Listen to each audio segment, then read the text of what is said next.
कैसे हो भाई सभी प्यारे प्यारे छात्रों, आप सबका स्वागत है आपके अपने चैनल टीचर्स अड्डा पर। मैं हूं आयुष चौहान। एक बुरी खबर है, लेकिन इस बुरी को अच्छी खबर बना के जाऊंगा, घबराना मत। बीपीएससी में टीआरई 4.0 और एस्टेट की डेट्स को लेकर बच्चों में बहुत दिमाग में अफरा तफरी मची हुई है कि एस्टेट का फेज 2 क्या टीआरई 4.0 से पहले हो जाएगा। लेकिन बिहार विद्यालय परीक्षा समिति बीएसईबी जो ये एग्जाम करवाता है, उसने अपना कैलेंडर जारी किया। अरे पूरा कैलेंडर एंड तक भी पढ़ लोगे ना, इसमें कहीं आपको बिहार स्टेट का जिक्र नहीं मिलेगा। शुरुआत में इसमें जो बोर्ड एग्जाम्स होते हैं उनका जिक्र किया गया है, लेकिन अगर आप नीचे आते हैं तो जो विविध परीक्षाएं यानी जिसके लिए विद्यालय परीक्षा समिति को जिम्मेदारी मिली हुई है एक्स्ट्रा, उन सारी वैकेंसीज का एग्जाम यहाँ पर लिखा हुआ है। जैसे आपके डीएलएड के एग्जाम हो गए, डीएलएड का एंट्रेंस एग्जाम हो गया, तो वो सारी चीजें यहाँ पर जो है मेंशन है, लेकिन बिहार स्टेट का कोई जिक्र नहीं है। तो क्या इस साल बिहार स्टेट नहीं होगा? तो मैं आप लोगों को इस चीज को थोड़ा सा समझा देता हूं। भाई जब एस्टेट का फेज 1 का रिजल्ट जारी हुआ था, उसी दिन जो है प्रेस कॉन्फ्रेंस में बीएसईबी ने अपनी तरफ से क्लियर कर दिया था कि एक बार टीआरई 3.0 की वैकेंसीज आ जाने दीजिए। एसटीईटी का आयोजन बिहार विद्यालय परीक्षा समिति द्वारा शिक्षा विभाग से प्राप्त निर्देश के आलोक में किया जाता है। वर्तमान में चूंकि टीचर्स रिक्रूटमेंट एग्जामिनेशन के 3 चरण की परीक्षा हो चुकी है, टीआरई 1, टीआरई 2, टीआरई 3, और टीआरई 3 के कई विषयों का परिणाम भी घोषित हो चुका है और कुछ विषयों का परिणाम अभी घोषित होना बाकी है।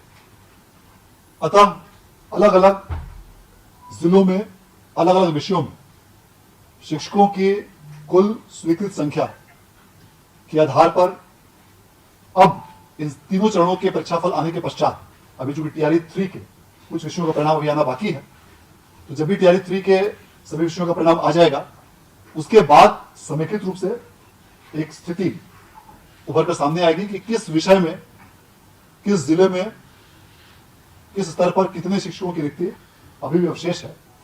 और इन सभी बिंदुओं को ध्यान में रखते हुए तत्पश्चात शिक्षा विभाग द्वारा अगली एसटीईटी का आयोजन किए जाने के संबंध में निर्णय लिया जाएगा।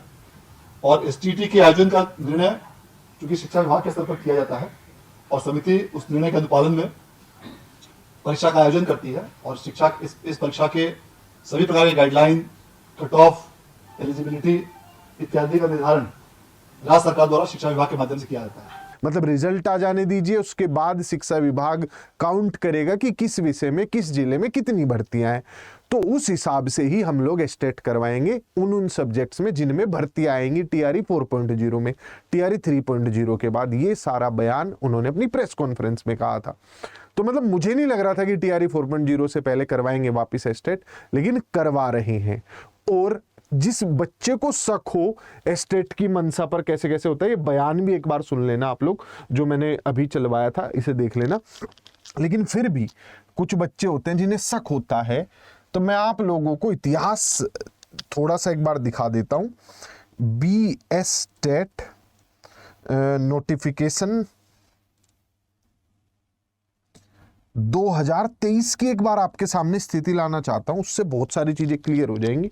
ये देखो भाई, ये अगस्त 9 2023 में नोटिफिकेशन आया था। 23 तारीख इसकी लास्ट थी। और अगर तुम कहो कि एग्जाम डेट भी सर एक बार दिखा दो, दुनिया में ऐसा कोई एग्जाम नहीं हुआ होगा जो इतनी स्पीड से हुआ होगा। 4 तारीख से शुरू हो गए थे इसके एग्जाम। सबसे पहला जो एग्जाम हुआ था वो मैथ्स का ही हुआ था। 9 तारीख को फॉर्म आए थे, 30 दिन से पहले एग्जाम हो गया था, और 14-15 तारीख में तो रिजल्ट जारी कर दिया था। तो बीएसईबी जब अपनी पे आएगा और उसे ये होगा कि नोटिफिकेशन आ गया है और हमें एग्जाम करा कर देना है, शिक्षा विभाग बताएगा ही उन्हें कि भाई हमें फरवरी में नोटिफिकेशन देना है, जनवरी में देना है, वो उससे पहले एग्जाम करा के रिजल्ट जारी कर देंगे। तो जितने बच्चे स्टेट की तैयारी कर रहे हैं भाई, करते रहो। ये बिन मौसम की बारिश है, कब होगी ना मैं बता सकता ना तुम बता सकते, लेकिन विभाग के अनुसार होगी जरूर। पर मौसम विभाग की तरह ही है, कह तो रहे हैं होगी, कब होगी वो नहीं पता चल रहा है।